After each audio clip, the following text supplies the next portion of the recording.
And welcome to Thursday Night Stock Charts Live. What we're going to talk about tonight are a little bit of woke insanity to get things started off with a laugh. Then we're going to talk about my trade of BlackRock, which did not go well. We took a tactical retreat on this trade. I'm going to talk to you about why we took that tactical retreat, aka a loss on the trade. And a lot of times people, not a lot of times, most times people go on live streams, YouTube, whatever, and they're going to talk up their winners. They're never going to talk to you about their losers. We're going to talk to you about a loser today. We're going to tell you the whys of why we made the decision. I didn't have to make the decision, but there are several reasons as to why we made the decision so that we could live to play another day. We're going to talk about why I think there's going to be a rally. This is a continuation of what we spoke about on Sunday evening when I said, listen, we're probably going to rally. We had a big rally yesterday. It wasn't really what I had expected. Today's price action, no great shock. We'll talk about why today's price action was what it was. And I'll talk to you about why I think we are going to rally. In particular, you need to be looking at commodities, folks. Commodities. So let's kick it off with hellos to the folks that are out there. Seymour Rivers. Audio is very good. Thank you. Thank you for the validation. My technical crew, me, myself, and I are on the ball. How do your friends? I actually have family down there, and thank you for asking, Larry, also known as Jedi Kid. Not bad. They're okay. So everybody's okay. Thank you for asking. I hope everybody down in Florida, you're doing well. A lot of great people down there. So my prayers out to all those folks, especially down in Fort Myers and Naples really got hit hard. Tampa, where I have family and friends, they got hit, but not all that bad. Not as they were supposed to be the epicenter originally. But thank you, Larry. Danny, hey brother, good to see you. Gold miners, BVN, CDE, AEM, appearing to be strong. Yeah, no doubt about it. The entire sector was in fuego. They all displayed relative strength today. Trader Isaac, we're gonna how fooked are we? We're gonna go into that. We'll talk about it. I think there's a lot of opportunity out there, Trader Isaac. I think there's a lot of opportunity, but we need to take a step back and we need to pay attention to the L word. The L word is liquidity. You got to have liquidity. It's the key to play for another day. Clark, bank earnings in a couple of weeks. Yes. That's one of the reasons why I sold out of the BlackRock trade today. Again, we're going to talk about that trade in detail. And bonds just collapsed. Yeah, we did a tactical retreat yesterday on the tips. We bought them at support. We had expected a rally. They broke right through support like a hot knife through butter. And I always go back to the liquidity. I try to keep X amount, like a 50% buffer, 50% liquidity. My net, it's called your net lick. 50% of your liquidity free so that you don't have to worry about margin calls or anything like that when you're trading options. That way you're maneuverable. If you have a bad day, you have enough capital to take advantage of the bad day. If you need to move positions around, you could do that. So you need to have the liquidity. So what I did yesterday is, even though we took a small loss on that trade, I said, you know what? We were wrong on this trade. We bought it as an extreme oversold trade. It bounced. That extreme oversold trade was over. We have RSI at the end of business yesterday. It was like at 30. I said, you know what? Let's get out of this. Let's free up capital and live to play another day. It's all about your liquidity in a market like this. Keep an eye on your liquidity. You'll be fine. So taking losses is not horrible. Just understand why you're doing it. And the worst thing is forced out, right? That's how people blow up their accounts. Luis, happy Thursday night, everyone. Happy Thursday to you, sir. Yoga Mac, the man, the mission. Bob and the Contrarians, what's up? What's up, brother? Stall out week. Yeah, could be worse. How is dollar down, SPY down, Bitcoin down today? Yeah, that's kind of a tell, and we're going to talk about that a little bit more because, in all actuality, it's a contrarian indicator. We're going to go over the weekly charts. We do that every Thursday night, so stick around. We're also going to talk about the Fed's balance sheet. Retail is the liquidity. I hate when they play this game. True. Well, the smart money is just they're not in and out of the market. Okay, so let's begin it off with a laugh. I ran across this last night, and it's of one of these greenies, and real radical green activists. And the video was hosted on Twitter, and I went back to play it tonight. It's gone. In fact, you could see up here this tweet from a suspended account.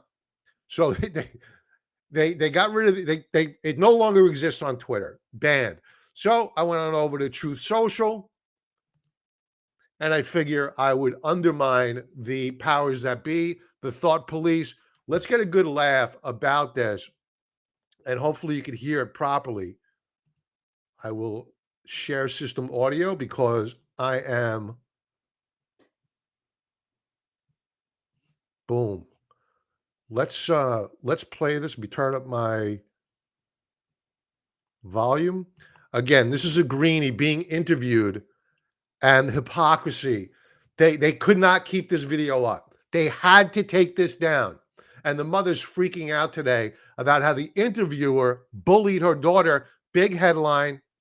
Check it out.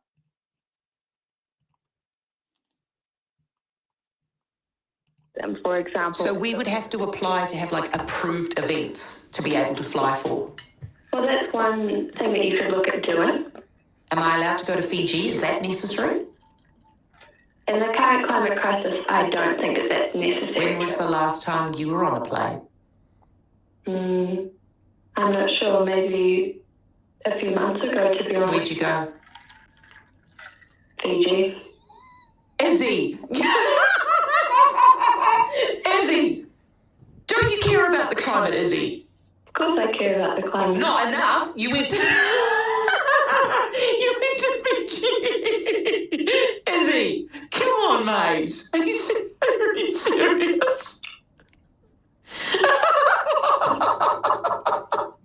you serious, Izzy?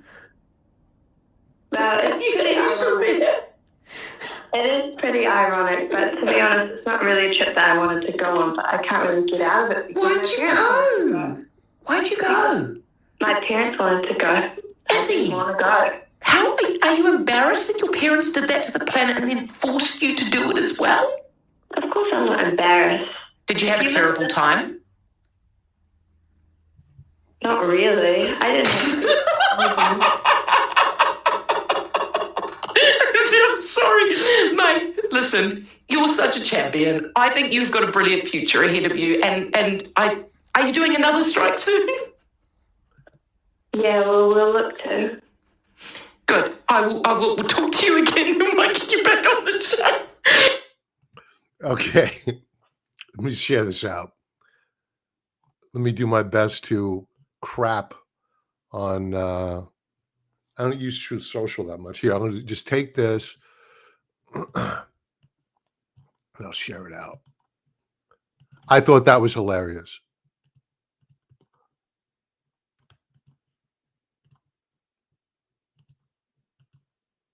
There we go. Okay, so we'll begin things off with a smile.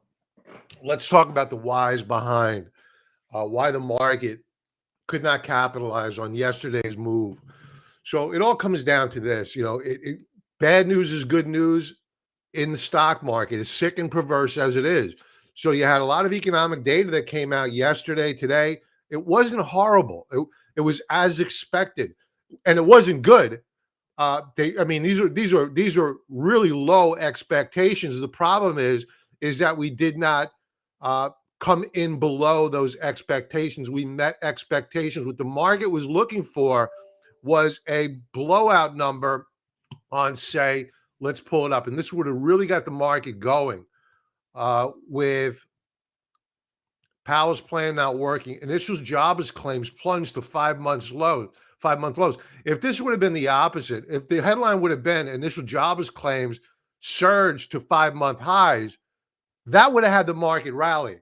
Why? What is one of the mandates of the Federal Reserve besides redistributing our wealth to the wealthier? Well, it's to make sure that there are sufficient jobs in the economy. So this is not good for the stock market. And I knew as soon as I heard it this morning that in addition to the GDP report, which saw that personal consumption was higher than expected, that wasn't good. That wasn't good. I mean, the economy was not weak enough for the Federal Reserve to come out with all the Fed heads speaking this week. They really didn't give any meat to the market by saying, you know what, maybe we're closer to being done with these rate hikes or less aggressive until we see how the market or the economy reacts to the rate hikes. They didn't get it.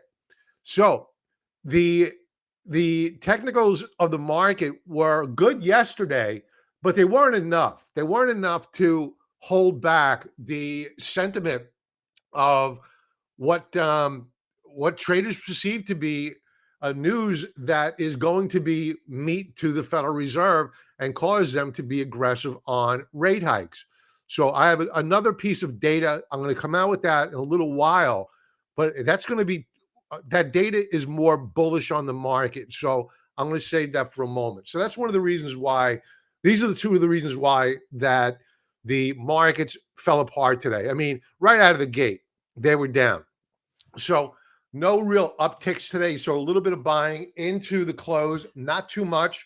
No, today was a day where it's not capitulation. It's you got to have lower lows. You got to have that washout day. Today wasn't it. If you would have traded down 3% on the NASDAQ composite, which we did, and you reversed the close positive, that's your capitulation day. That's where buyers saw value and they bid the market back up. Scaring shorts, telling them, you better not dare short this market. We didn't have that.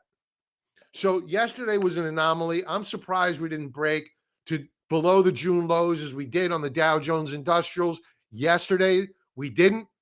We got a day of a stay of execution, but today that changed a little bit. We're going to go over those charts in a moment.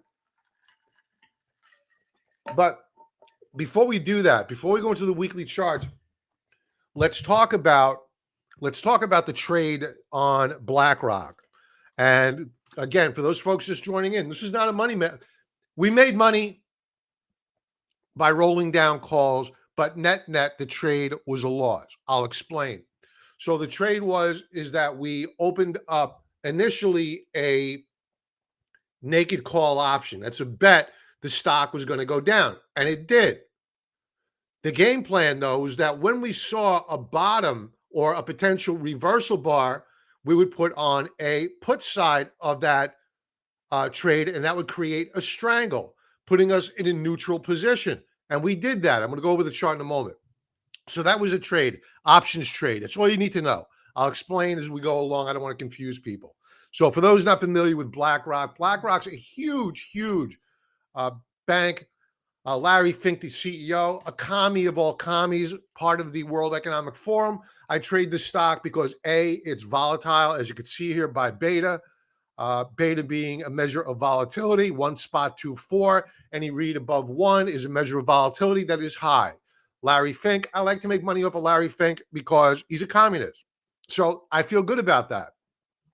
And the market capitalization, 85 billion, not the biggest of investment bankers, but they're in with the government like Goldman Sachs used to be before Obama. So BlackRock is the Goldman Sachs of 15 years ago, right now. So you don't mess with these guys, very powerful. So that's why I trade them. Strong profitability. I was in shock to see that they only had about $6.25 billion in cash on hand. I was very shocked by that. Again, beta. So it's a big company and it's cheap. Trailing PE at current is 15.58 versus prior PEs as high as 25. So we're at the low range of a rear-looking price to earnings multiple. So I think that we're going to rally. You can see we were down 84 cents in the after hours session, down 3.67% during regular hours trade, or $21.51. Now let's put this into perspective. I traded 5 contracts of BlackRock. Now, when it's a 30% margin requirement, and when you open up the trade and it's a neutral bet, it's not a huge amount of portfolio margin that you're incurring. The however is that when that trade goes against you and you draw closer and closer to a strike, your deltas go up. Therefore, the house wants more margin buying power. So what I mentioned earlier is that I like to keep 50% net liquidity, basically no more than 50% of my capital at risk at any one given time. It prevents me from going boom. If you're on portfolio margin, your broker is your senior partner. They will happily blow up your account for you. Well, you did it. They're just pulling the trigger.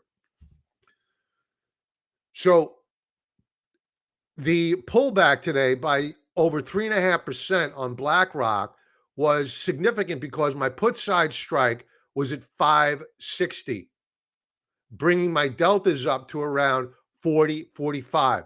Had to be managed. Let's talk about it. Let's talk about the reasons why we exited first. BlackRock was down 3.76%. The XLF was down only 1.26%. So it was a relative underperformer versus its parent index. No bueno. We don't like that. Relative to the S&P 500, which was down on the day 2.11%, BlackRock, relative underperformer. No bueno. Major concern. Then when we look at the technicals of BlackRock, this is a daily chart. And while you take a look at the RSI, it's oversold. It can go lower. Stokes oversold. They can go lower.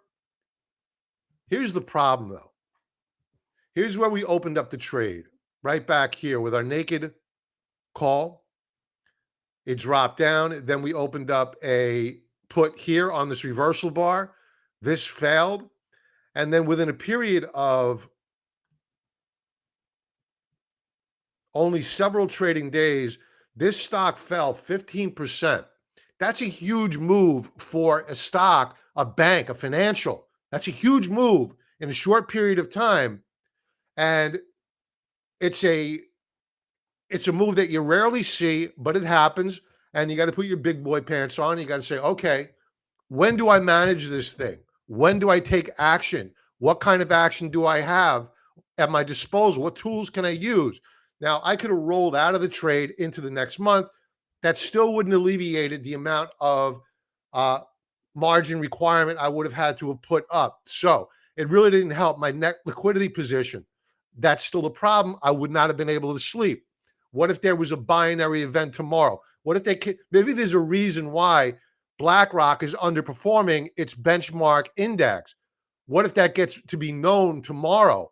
Or what if the Fed's balance sheet drops like a rock overnight, shocks the market, markets tank tomorrow, and BlackRock goes deep in the money? And this is my put side strike here, 560. Here is my strike to the call side today. So we came down to a 560 handle, and I got my pros and cons paper out.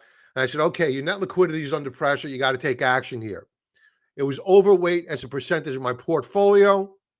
We had a technical breakdown below. This support level at 571.75 acted as support here, here, here.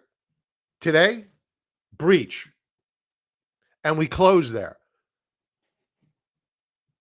What else broke support today? Or the June lows? The S&P 500. The S&P 500 today took out the June lows. We can't ignore that. That's a problem. Now, I'm not saying we're going to crash tomorrow. For all I know, we're going to go to new all-time highs tomorrow. All I'm saying is the stars are not aligning right for this trade because I already have a problem. I am being challenged with a very, very expensive stock on my put side, of which I am the underwriter. I need to take those shares from the person who bought the puts if the shares go in the money. So the other thing that really got me was two things. One is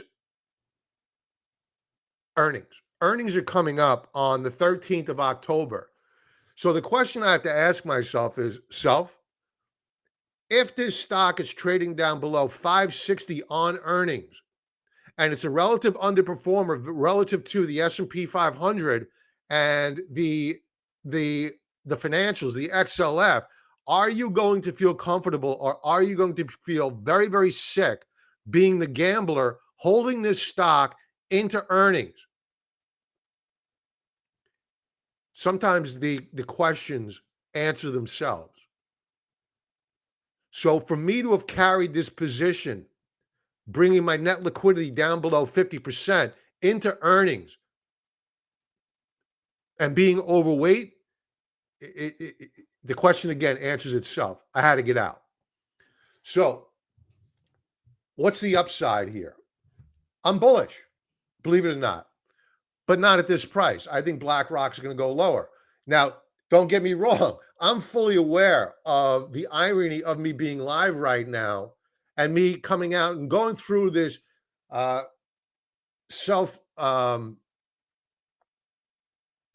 is the word when you whip yourself? Flagellating or something like that?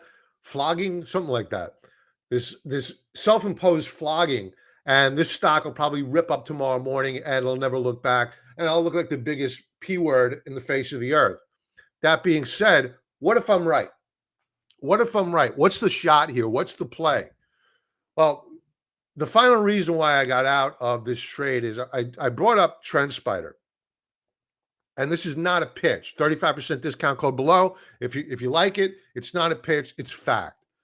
I wanted to know, where was my next support level? And I used the automated trend lines.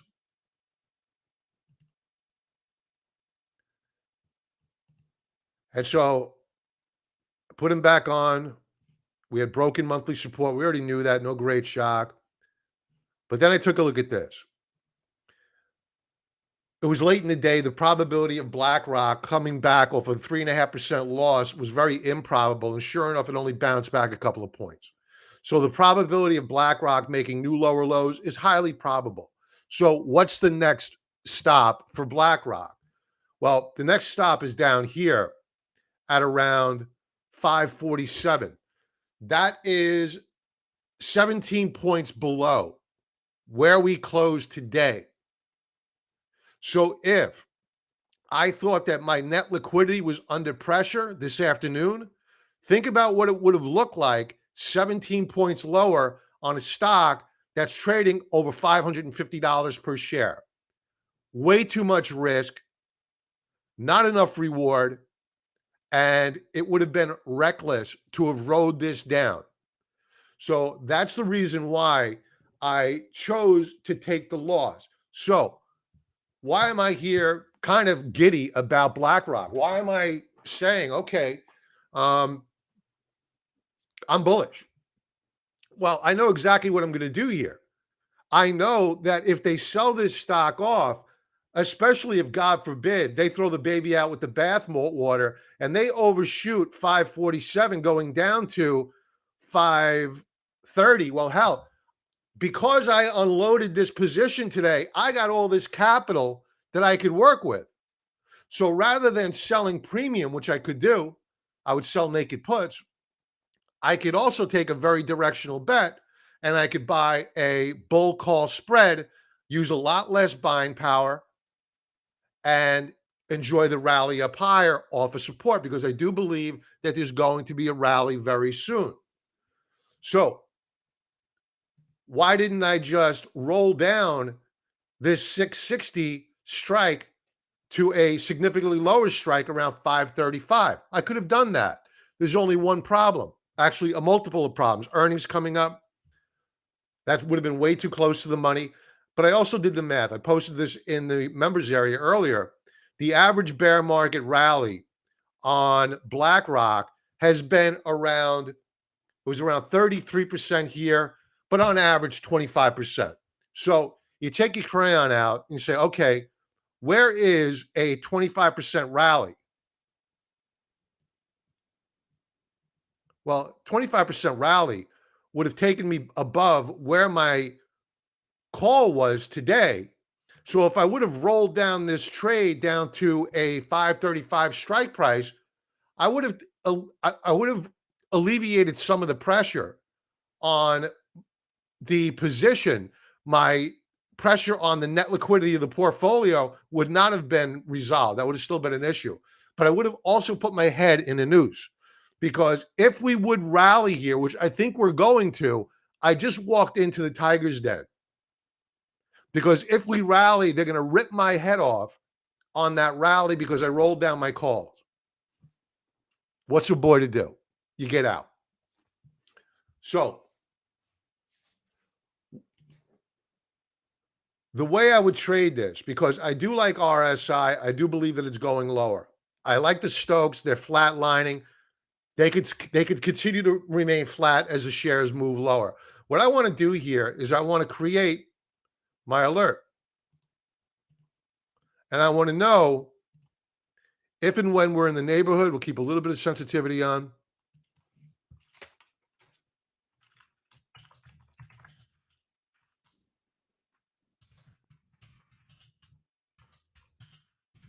Now, this is support level number 1, not my favorite one.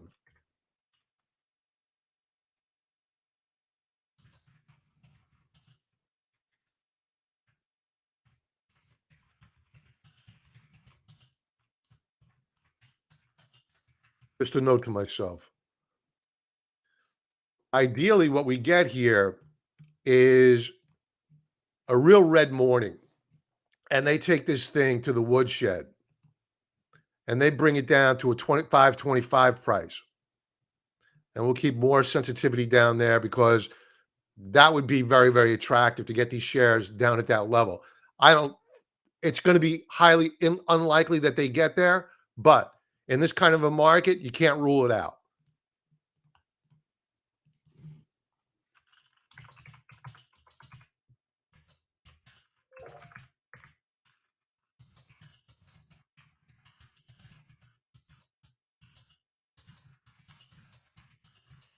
Now, a bull call spread, for those that are wondering, is a bet where you're using options, but rather than sell them, which I usually do, you buy them.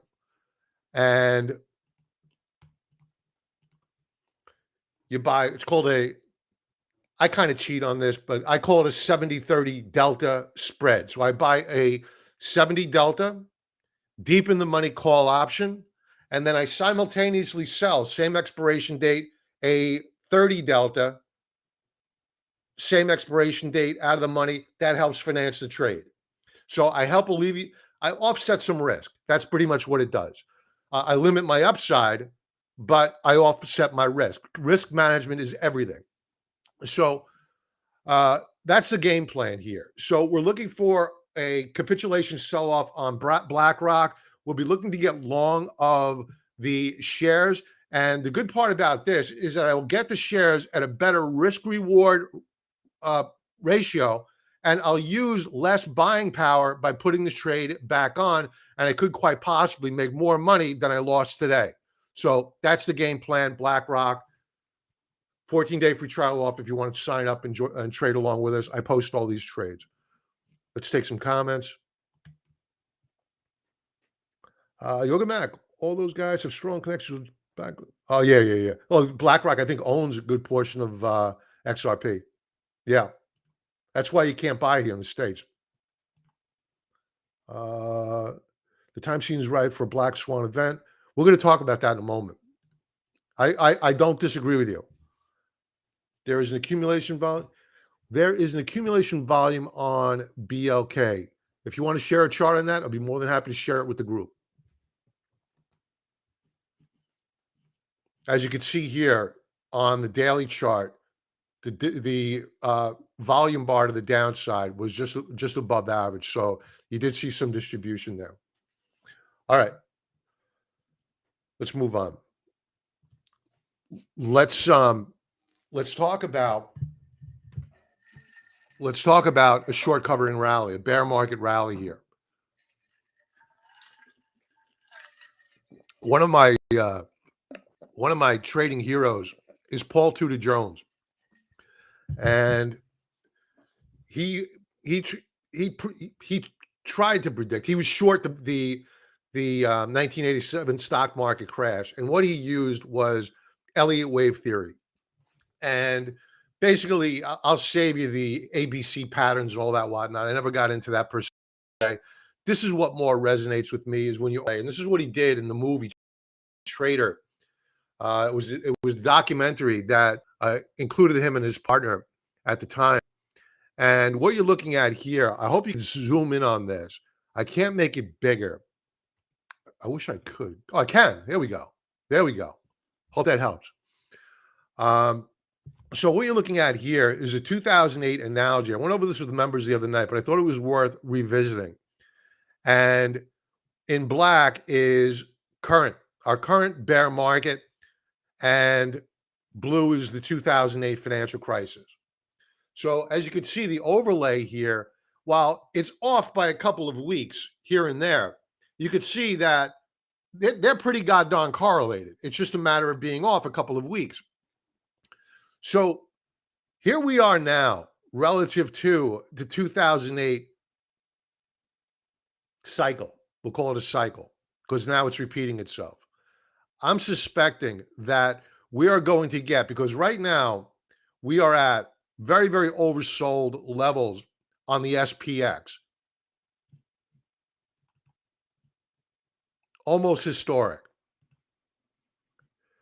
But the thing is that on this rally, if in fact we do get the rally, I mean, Seymour Rivers could be right. Tomorrow's the day that everything goes south. I don't know. I'm not that smart. But I believe in trends, even though I'm a contrarian, I do believe in trends, and that history does perhaps not repeat itself, but it certainly does rhyme, a la this chart.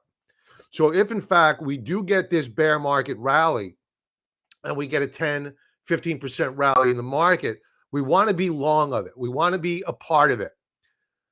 And as we get to those levels where we see clear and defined resistance levels, and now we're in this bear market long enough where we have clear and defined resistance levels on this market, we want to get short. We want to get short for whatever's going to be the next Lehman moment. Right now, you have, unlike back in 2008, you didn't have so-called first world, unlike the third world, first world credit risk. Now you have first world, the Western world, credit risk. You have China, credit risk. You have the EU. Their currency is like a rock, except it has a good week this week. The yen can't catch a bid, although it is shaping up intraday. But something's got to give. The Bank of England capitulated. They went back to QE. Think about it. All the inflation, they went back to QE. That's really going to help. So this is part of the rationale that we're using, in addition to technical analysis, to identify the fact that we're probably going to rally. Why else are we looking at a rally? Well, besides the oversold levels, you go down here, and I'm just going to read through this. After yesterday's euphoric BOE-inspired short squeeze melt-up, today was supposed to be a continuation rally courtesy of one of the most oversold markets in history. All the rest is gibberish until you get down here. Unlike the rest of the recent sell-offs, which were mostly catalyzed by surging yields or a soaring dollar, today we have seen neither. Valid point. Somebody brought that up earlier. As both the 10-year Treasury yields have gone nowhere. Fair point. I didn't highlight this, but the Bloomberg Dollar Index slumped today. That was great for our gold stocks, silver stocks. They all went up. one possible reason for the continued US dollar weakness after a modest attempt to rebound. November, I alluded to this earlier, November Fed hike odds slumped again. And after pricing in nearly 90% odds of a 75 basis point hike in November, the odds are back to just 63% and dropping. So what the markets are pricing in here, and the Federal Reserve validates the market. You don't think that the Fed sets rates, do you? The Federal Reserve looks and sees what the market is expecting, and they take their rubber stamp and they go, yep, we're good. We're good. So the market had expected a 75 basis point rate hike to 1 basis point rate hike a couple of weeks ago or last week. We got that. We got that. Rubber stamp by the Federal Reserve. If they would have come out with a 1.25 basis point rate hike, we would have had a crash, a meltdown. So watch this chart because it's where the Federal Reserve will be. But while oil did indeed enjoy the slide in the dollar, avoiding an even bigger rout, thanks to Reuters' report that OPEC would cut output by 500,000 to 1 million barrels next week. This is a problem here. The same cannot be said for U.S. stocks, obviously, as instead of macro traders today were focused on the micro, with Apple tumbling for a second day in a row and one of the biggest slides of the past year. Folks, if you take a look at Apple here on the year,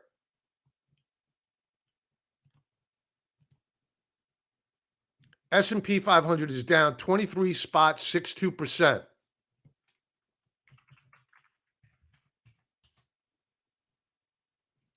Apple is down only 19.43%. It has yet to flash an outside reversal bar, unlike the S&P 500. So Apple has been less worse. Remember how big of a percentage of the S&P 500 that Apple is. Apple has not been a laggard weighing on the S&P 500. That changed today. Daily chart. Actually, I think it changed yesterday. Yeah, because we were up yesterday. Apple was down. Today, Apple was down nearly 5% on the session, with the SPY down just over 2%. So this is what I like to call, they're coming for the generals. They're coming for the strongest stocks because they haven't fallen as hard yet. But the good news is that while they're coming for the generals, that's usually a sign that you're getting some capitulation selling, and you had better start looking at some opportunity in the market. So moving on to what we're looking at in terms of bullishness is the skew index. It's kind of like the VIX, but I just pulled it up on Investopedia because I can get long-winded. Skew index. The primary difference between the VIX and the skew is that the VIX is based on implied volatility around at the money strike price, while skew considers implied volatility of out of the money strikes. Skew values are generally ranged from 100 to 150, where the higher the rating, the higher perceived tail risk and the chance of a black swan event, meaning Lehman moment. A skew rating of 100 means the perceived distribution of the S&P 500 is normal, and therefore the probability of an outlier return is small. So 150 high, that's not good. 100 low, that's good for stocks. Where are we at? Overlaid here is the S&P 500 in black. You can see we're in a downtrend as the skew is in a downtrend. Here's the however. This is a weekly chart. On a weekly time frame, the S&P 500 is putting in lower lows, whereas the skew is putting in higher highs and higher lows. RSI weekly time frame on the skew is threatening a breakout, whereas on the S&P 500, we're nowhere near that. So this is just one indicator in the options market that we like to look at that tell us, okay, underneath the surface, there's something going on here. traders are gearing up. They're buying out of the money call options.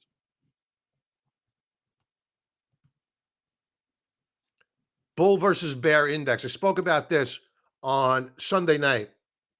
And we are at, this is a monthly chart. The month is nearly over. And we are at very, very extreme, historic low levels on bulls versus bears. So sentiment is very, very negative.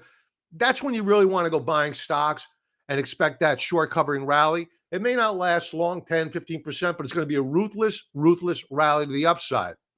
What else are we looking at? The put-call ratio. Whenever you get a spike in puts, like we're seeing right now, like back here, up top here in blue is the S&P 500. You got a peak. What happened? S&P 500 took off. Back here, July 2011, you had a peak. S&P 500 took off.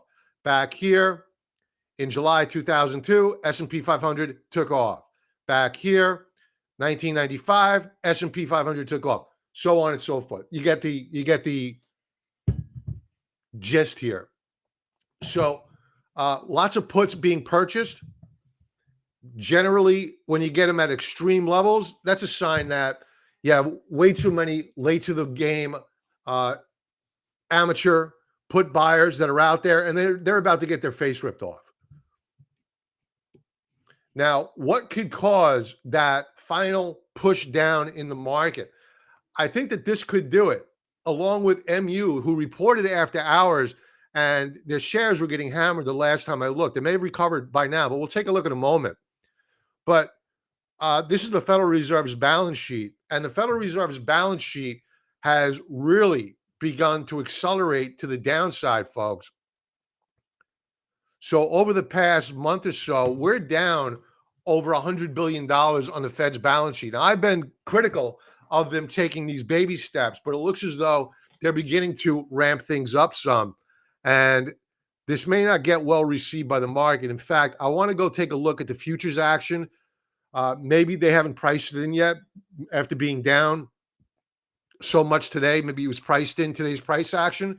So I'm not going to make the call here, but I was surprised to see such a move lower. Normally we get a pullback, then they drifted up higher. Higher lows,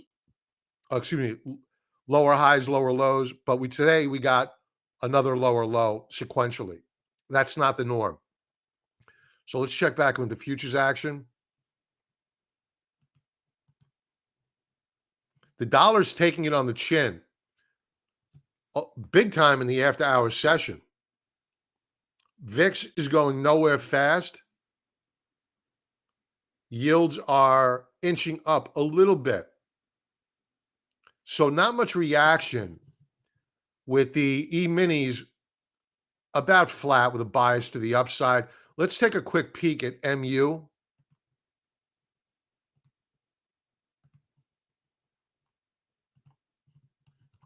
All right, so this is where I saw it. They were getting hammered. They've rebounded.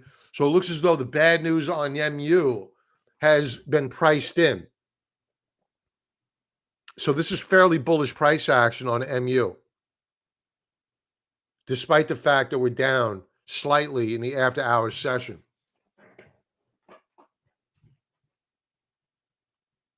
Demand. Thank you. Yoga Mac. For you folks out there, can you please like, subscribe, comment, do anything? I appreciate it. Helps me out with the YouTube algorithm. They love seeing action of any kind.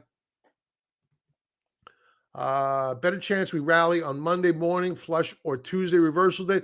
You could be right. I think that's a fair setup. You know, you're probably going to have some window dressing tomorrow where they hedge funds, they want to dump their losers, and they'll want to go into the next quarter buying. So that's an entirely feasible game plan that you just laid out there. I would buy into that. Hello, Jody. Hello. Haven't seen you in a while. Hey, Bob. NY Jets, how have you been? Hey, Bob, I don't understand. I don't know if you addressed the dollar weakness coupled with the market sell-off. I did. I don't think that I think that what happened today was that the bad news is good news did not pay off for the market, and the markets didn't appreciate the fact that yields were very subdued and the dollar sold off. What sector did appreciate the sell off in the dollar was gold. Gold was up today. I mean, Nugget, we're long of Nugget. That was up today. It was down most of the day, but it eked out a gain.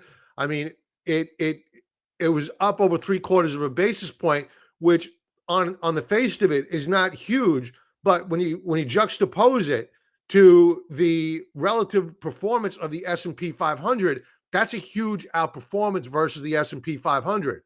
GDXJ up spot 88%. SILJ, our silver miner ETF, that was up 1.25%. So these names are coming to life on that weaker dollar. But the weaker dollar, it's not broken yet. It's only a pullback. So I wouldn't get all excited quite yet about a weaker dollar. It was overbought. We predicted it was going to sell off. It sold off. I'm not ready yet to call the end of the dollar.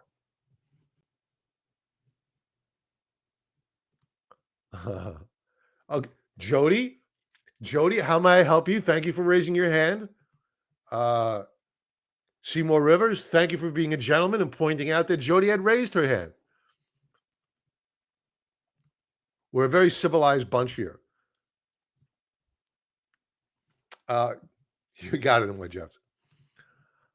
Oh, she waved. No, that wasn't, I don't think it was a question. I think she was just saying hello. Yeah. She just validated it. Hi, Jody. Okay. So, but Seymour, the gentleman, nonetheless. All right. So let's take a look at other reasons why I believe that the market is going to rally. Before I do that, let me just take a huge sledgehammer to the stupid people that run this global economy. This moron, this absolute cluster F of a human being, this dumpster truck of a human being. Prices must come down. Germany redeploys COVID cash to fight inflation.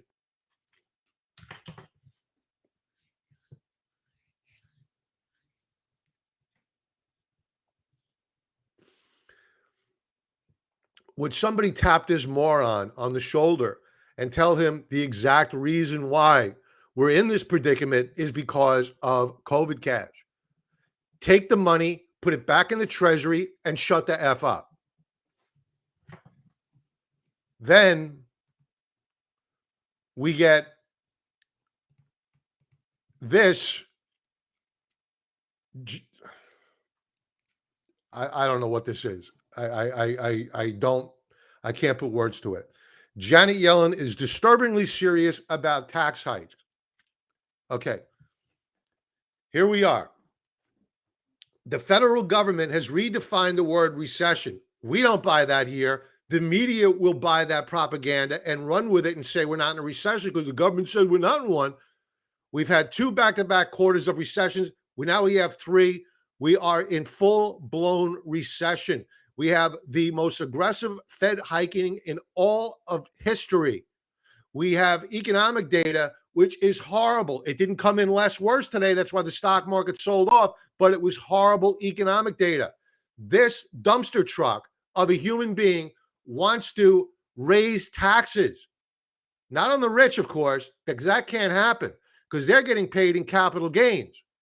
No, they want you or the small business owner to get taxed. That's who. As if inflation isn't enough of a tax that they slapped on us, now they really want to go for the jugular. And they got to do it soon, real soon, because they will not have the House, perhaps not the Senate, in a couple of months. Add to this the other threat to the economy. I just can't believe that this is happening. And we have 2 more years of this potato if we are responsible. And God, I hope we're not responsible. As per the Pentagon, no evidence U.S. involved in the Nord Stream pipeline attack because the Pentagon said so. Okay. This is a problem, folks. This is a widening out of the Ukrainian war beyond the borders of the Ukraine. All right, let's get back to bullishness. Short-term bullishness anyway. Weekly charts. All right, so we know that the 10-year yield, as goes the 10-year yield, inversely goes stocks, right? So 10-year yield, what it's doing on the week, it's up, but it's flashing a topping tail. It's flashing an overbought signal relative to the 3rd standard deviation Bollinger Band and the 2 standard deviation Bollinger Band. 2 standard above, below, 3 standard above. What's the 3 standard deviation Bollinger Band? Why is it important? It doesn't matter. We're not supposed to be here. We're overbought. We're going to come back in. So unless we rally strong, tomorrow or this week should be a bearish candlestick. 1 trading day left to go. A lot can happen. I always have to caveat that. Bonds are getting annihilated, and they tapped that 3D Bollinger Band. What did they do? They rallied off the lows. So ideally, we get a rally in bonds tomorrow. It may not happen until what Trader Isaac said earlier. May not happen until Monday, Tuesday of next week. Yoga Mac. Yeah, I think that's why I got a nosebleed live and online the other day. Falcon. Hey, Bob. Sorry I'm late. No worries, brother. Work, of course. Did you discuss Nike? No, I did not. And if it's a good opportunity to buy in this after hours dip. I did not take a look at Nike. We'll take a look at it in a moment. But normally I do not like to buy the dips on, if I'm assuming that earnings were bad. Usually you get more volume to the downside or whatever direction it's trading at current. It may be up, down. I haven't looked at it. But normally you're going to get more momentum because you're going to have institutions being able to take advantage of retail liquidity at the open tomorrow. So I would not buy in the after hours session in either direction. What do we got here? Moving on quickly.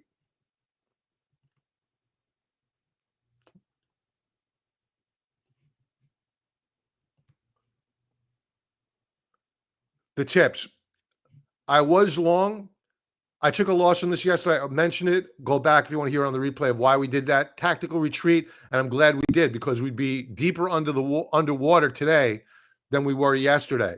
Always and without fail, the first thing I'm going to bail on are long call options if they're going in the wrong direction. I'll hold on to equities. I'll hold on to my premiums that I've sold, my straddles, strangles, whatever, as long as their deltas are in line with each other. In terms of long options, those are the first I dump because you really own nothing. You bought time. That's it, and that time is fleeting. Another reason why we need to get bullish, in particular on gold stocks, anything that trades inversely of the U.S. dollar. Take a look at the weekly chart of the U.S. dollar, bearish key reversal bar. I predicted that this was going to sell off the other day. To be honest and to be fair, I was predicting that we were seeing topping action back here and that we may be rolling over. We did get this blow off top, but I was very confident that we'd roll over as we neared that 3D Bollinger Band. Sure enough, we got it. This does not make a broken dollar, folks. I wish it did, but it doesn't.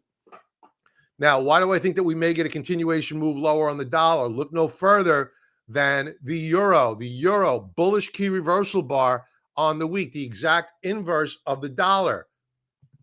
Taking a look at the yen, the Japanese yen. Why are we taking a look at these two currencies?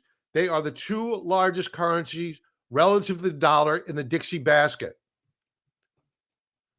The yen has stopped going down. Yes, it's down on the week, but it hasn't put in new weekly lower lows. So we'll give it a pass. VIX at resistance. We were above it early on in the week. We could be back above it by the end of business tomorrow. We don't know. We're not that smart, but we're off the highs of the week. Daily chart. Let's see how we close today. Yesterday, a big outside reversal bar, a bearish engulfing bar. Today, an inside bar. Inconclusive. I don't like the fact that the VIX is still trading above a 30 handle. I mentioned that earlier today. It bothers me. I'm not going to be happy with the VIX until it trades down below a 28 handle. You can see that the VIX had resistance at that handle, and we have now blown through it. We're consolidating. I worry about potential for more downside. It could come tomorrow, Monday, with a possible, as Trader Isaac said, I got to give him the credit because he's the one that reminded me about the potential of turnaround Tuesday into next week. Dow Transports weekly chart, no new weekly lower low, bullish. Dow Jones Industrial Average, along with the transports, have taken out the lows of June on a closing basis, not just on an intraday or an intra-week basis. It's in the books, bearish.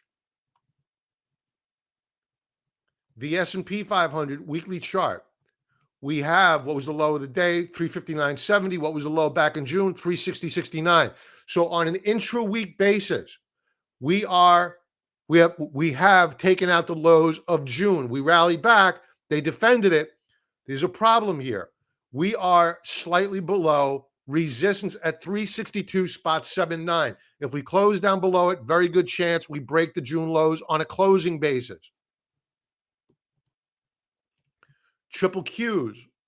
Did we put in new weekly lower low or June lows?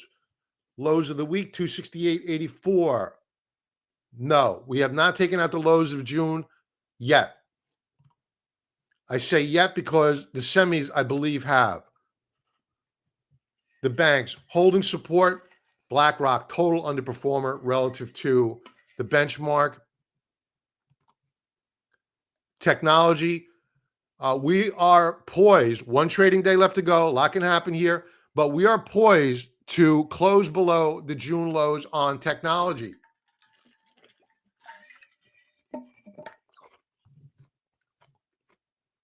The semis. Keep in mind, Micron, disappointing numbers after hours. Not much in terms of price action, though. We'll see how that plays out tomorrow. Clearly, the clearly the semiconductor sector has now traded firmly below the June lows. Do we close there? We don't know. One trading day left to go. Biotechs. Potential higher lows. I happen to like the biotechs. Staples. No new June lower lows. The weekly chart does not look good. Same deal with the discretionary names. Emerging markets annihilated. We're buying emerging markets on the weaker U.S. dollar. Yes, we're taking advantage of the bloodbath in the street. What are we buying? Not this ETF. What we're buying is iShares.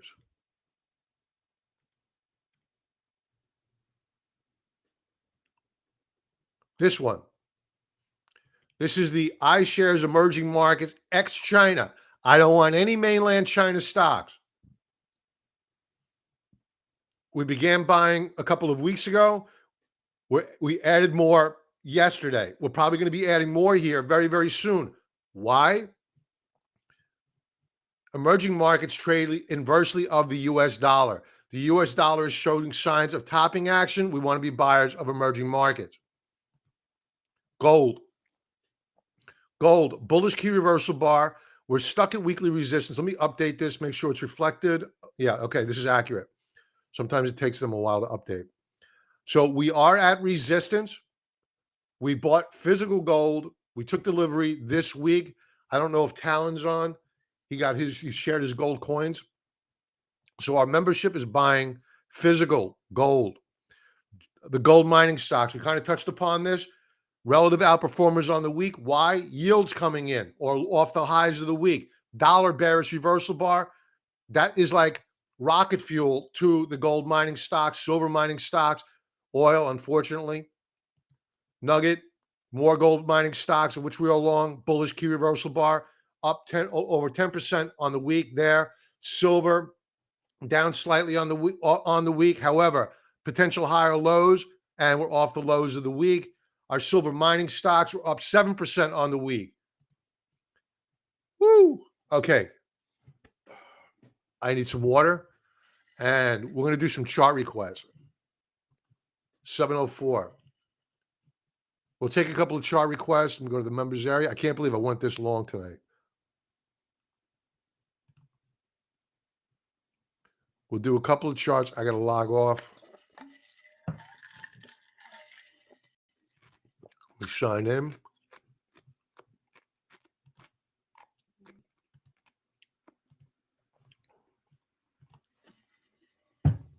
Okay.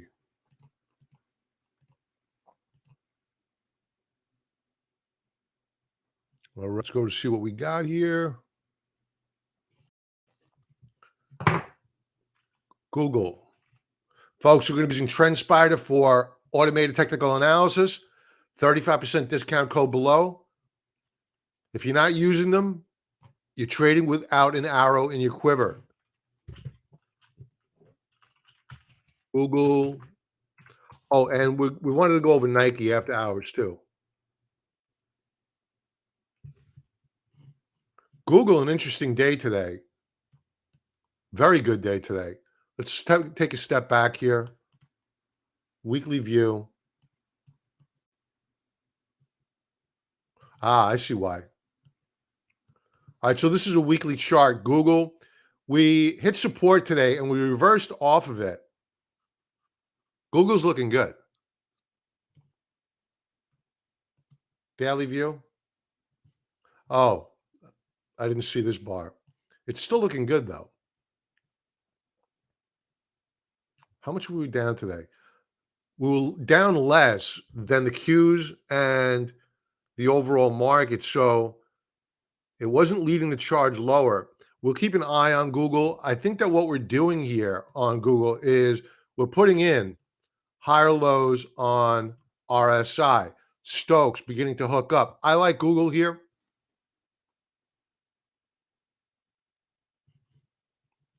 Let's take a look at Nike after hours. We'll talk about it.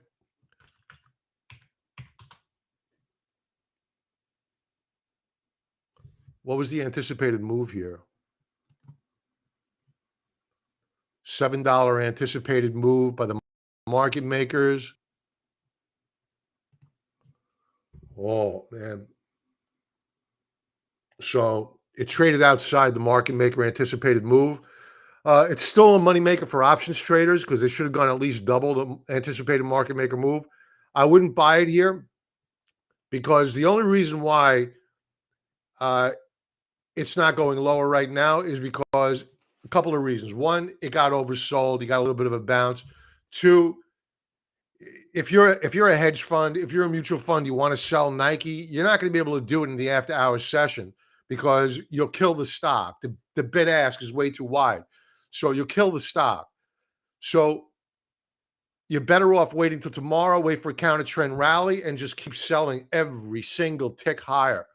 And you can see that it would not much in terms of institutional selling because the volume bars just simply don't support it. So where the lows of the session were at 84.70. Let's take a look at where we have historical support on Nike and where we may get a short covering rally. I think that this is not reflective of the after hours trade. I think that this chart was telling you today, stay away, because we had broken down here on the 23rd. Actually, we broke down here on a daily basis on the 21st, on a weekly basis on the 23rd. Rallied back in an effort to try to recapture. This is simply a retest that was rejected today. It would have been a buy, assuming there was no earnings. It would have been a buy had we closed above, let's say, 99.50 per share. It didn't do it. It was rejected. So the chart was telling you X earnings, avoid. So the question is, and what everybody's waiting for is, okay, so where do you step in? So we had an after hours low of 84.70.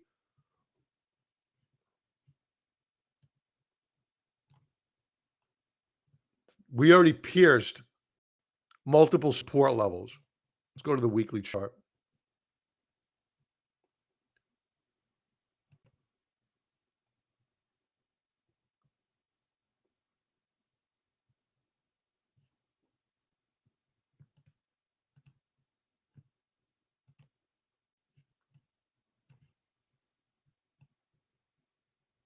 Yeah, the weekly chart is screaming avoid.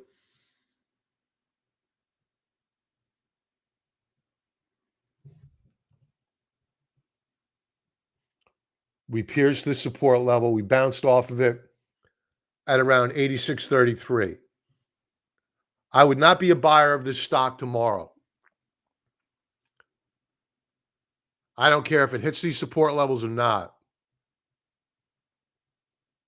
But I would look to entertain purchasing the shares if you really like them.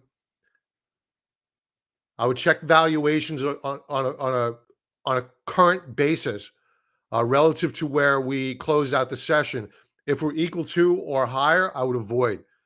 But I would be looking at the shares at around $83 per share. Normally, you'll overshoot to the downside, but you have a volume shelf here at around $83 per share that may support the stock. If it goes through that mark,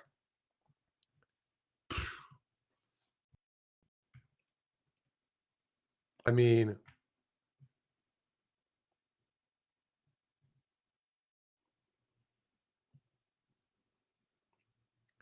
you're looking at